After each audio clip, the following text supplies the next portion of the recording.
Hey, what's up guys? This is Prapreet and today I'm going to be talking about 85 millimeters versus 85 millimeters. So there is a new 85 millimeters 1.4 that was released by Sony G Master, and this is the version 2.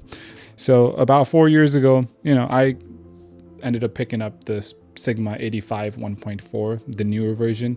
There is an older version. I also had that. When this came out, this was 100 times better, if not more, than the Sony version. This is a funny thing. The Sigma 85 1.4 is still lighter than the latest GM2 85 1.4, and it's smaller. So kudos to them for actually coming out with this.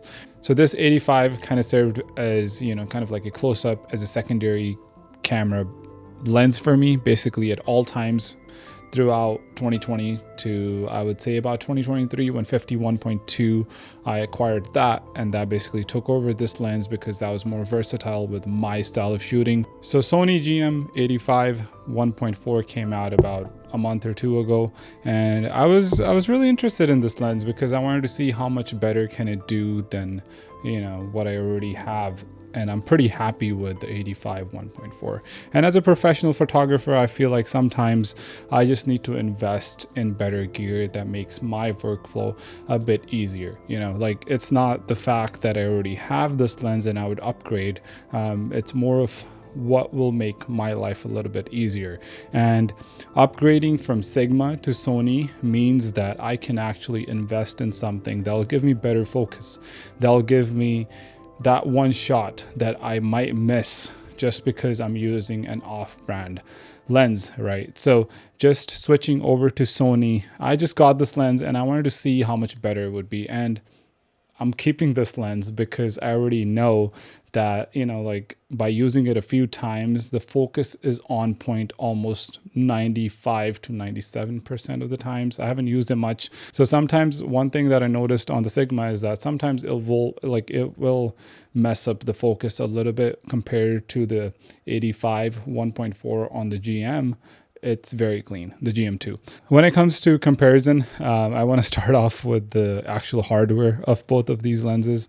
Of course, Sigma 1 is lighter, it's smaller, but at the same time, we have 85 1.4 from Sony, and this is just a bit heavier, but doesn't feel as heavy as the previous versions. It doesn't feel as heavy as my other lenses. It's definitely something that can sit right in my backpack and be perfectly okay. And then talking about the actual quality. So the Sigma is a lot metallic. It feels very metallic, as the Sony seems a little bit more niche. It seems like these crevices are way softer. The quality seems a little bit better. Sigma is more shinier, and it's like it feels like a metal, especially like the bottom parts here. It just feels, the Sony does feel a little bit better, but again, the price range, I think there's about a $700 difference. So I think that's where the money goes. But talking about the physical aspects of this, like the buttons and whatnot, the hardware of this lens, there is an aperture ring and there's a focus ring because it's a prime lens. It's an 85 fixed millimeter. So we are not able to zoom in or out. So there's only two rings, focus, and we have our aperture ring. But I have never actually used the aperture ring because I always control my aperture through the camera. So I always put it on A, but sometimes these lenses will not have an iris lock button. And sometimes, just fiddling with the camera or, like running around the venue and being a wedding photographer, at times I'll, bump into something and my aperture will change from A to 16.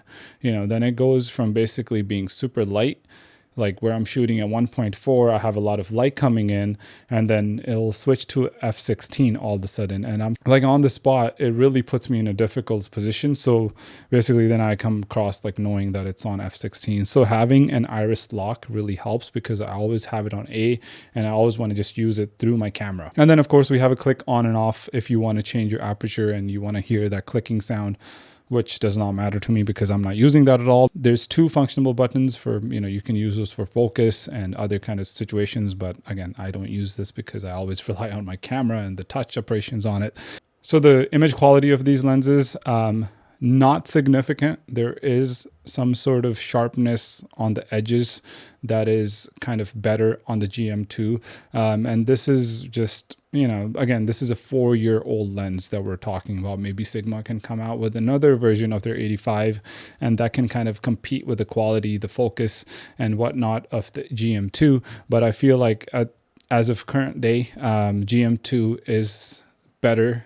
It's the better lens when it comes to focus, when it comes to the quality, when it comes to the usability, when it comes to having this lens throughout the day. And I've talked about this before in another video of mine where 24-70 from Sigma actually felt a bit odd to be using their focus rings. The quality of that always kind of almost seems like a sandpaper to me, while the Sony ones are softer to the hand. Even their quality is a lot more softer, and I am aware that we're not going to be using the focus ring as much as we're using, like the zoom ring for 24-70. So this is not a big difference when it comes to using an 85. We're going to be relying on autofocus for the most times.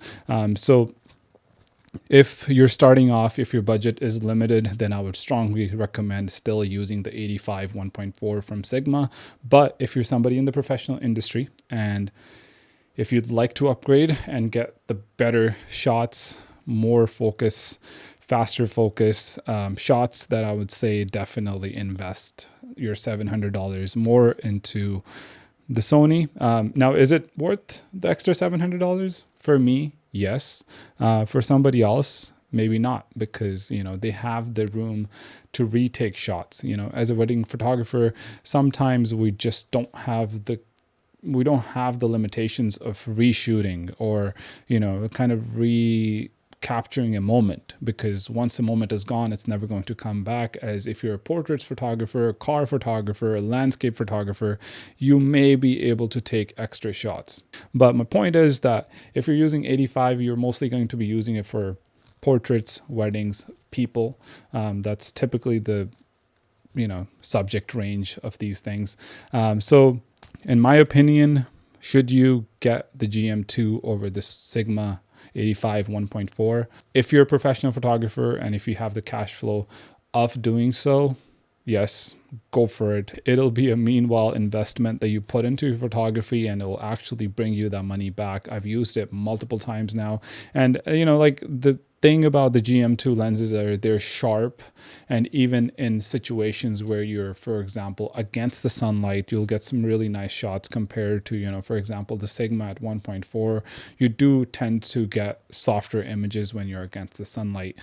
So I definitely go for the Sony GM2 just because it's more sharper. The colors are better. The color theory is definitely better because it's aligned with the A7R5 and the other Sony latest cameras. So you definitely want the latest and greatest when it comes to professional photography and creating the cleanest images. These lenses, they're very similar at the same time, but there's just slight adjustments the Sony has made that do make it better than the Sigma 1.4. If you guys have any other questions, please make sure to comment them down below. I'll be able to help you guys test these lenses out. This is my review of these lenses. I'm not saying that you should invest that other $700 if you don't have the budget, but if you definitely want to take your game to the professional level, you should definitely invest in something that's going to give you better shots, and more precise moments to be captured.